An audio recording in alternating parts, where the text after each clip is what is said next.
The date, August 11, 2007. The location, my 5th birthday party. It was at this party where I got my first Transformers, Deluxe Class Swindle and Bone Crusher from the movie 2007 line. And despite Bone Crusher's size and accuracy and Swindle's belly button gun for some reason, these two figures were leaving down years of questionable financial decisions. That being said, man, it's been a great year for Transformers toys. Well, we may not be getting a new game, and any hopes of a Transformers 1 sequel has gone down the drain, and director of Skibbity Toilet, Michael Bay, returning to direct a new movie. The toy side of the franchise has just been cooking up some of the best figures we've gotten in years. Besides the price changes, but we'll get to that. So the toys right now are separated into 3 lines. There's Age of Primes, which is just a continuation of Legacy from last year, which, as the name suggests, is about making figures for the 13 Primes. I only have 5 of them right now, but so far they've been really amazing, and some of the ideas they've done for the Primes have been really clever. Like having Mike Cronus be a core class riding in the Apex armor from Transformers Prime is both so cool and also kind of adorable.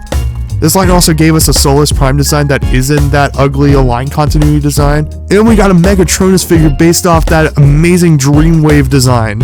I'm gonna try for next year to try to collect all 13 of them. Yes, even Quintus, even though he's shaped like a dick. There's also the Studio Series line that started back in 2018, which was just a way to create screen-accurate toys for the Michael Bay films.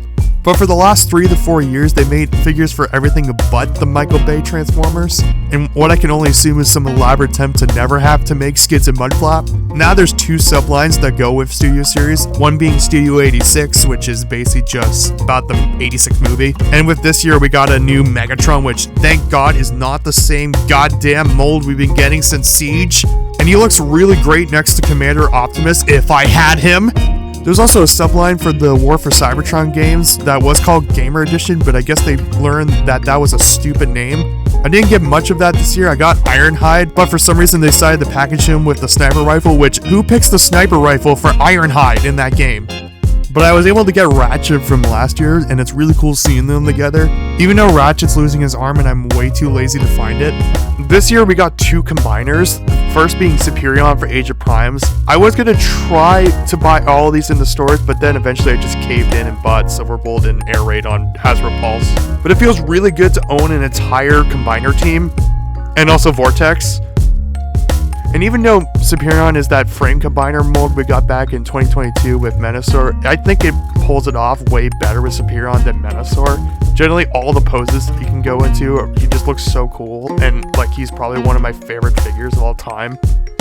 We also got Devastator for Studio 86, which basically is just a reboot of the Combiner Wars Devastator, and thanks to my family, I own 5 out of the 6 Constructicons, and even without Scavenger, and as someone who owns the original Combiner Wars, I can tell you he's so much better than that Combiner Wars figure. And I'm not bringing that Combiner Wars figure out because I feel like he's just gonna die of old age. This year I was able to get a couple Transformers from last year, like Legacy Quake, who I basically got because I thought he looked cool, and Legacy Skywarp. I know she's just a redeco, but like they make a Skywarp figure like every decade, so I had to get her. We also have Transformers Cyber World, but that's more for children, and these ones are meant for man-children. Do we got that clear? You know, because I mentioned Menasor, you know what? Let me talk about Breakdown. So about 3 years ago at the start of the Legacy line, we got an announcement that they were going to make a new Menasor, which was probably just a big apology for whatever the hell they were making in Combiner Wars. And unlike the Aerobots, they were not released in the same year. So by the end of 2022, I had basically all of the Stunticons except Breakdown, because he was pushed to 2023. And if you're watching this video, I know what you're probably thinking. You know they just pushing a leg, right? You could live without this. No, I can't.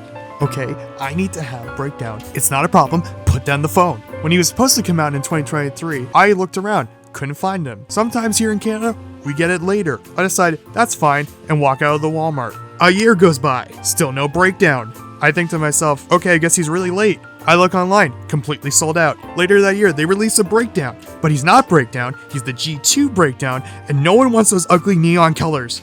2 goddamn years later, and I'm sitting on Facebook Marketplace thinking, maybe I'll buy this Breakdown for $70. But after scrolling on Twitter because I hate myself, I see that they just put a reissue out for Breakdown, so I rush to Hasbro Pulse and I buy that thing as quickly as I can. It's actually how I ended up buying the Aerobots in Vortex, and next year I will have my Breakdown, and I'll no longer have to pretend that I own him.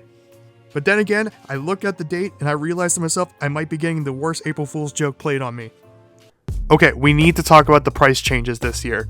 Sometime in between 2025, there was some price change in all the figures.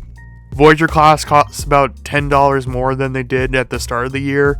Leader class, I think, only went up like $5. I'm not sure about that. But Commander class, we need to talk about Commander class, because for some reason, they just released a version of the Commander class Optimus from the Energon comics, and he still costs the same amount as the normal Commander class, because apparently a new arm is the same equivalent as a trailer. And I know most of these changes are because of the tariffs, but I do not want to go into that because I do not want my comment section to be filled with political disputes. I do not care. I will delete them.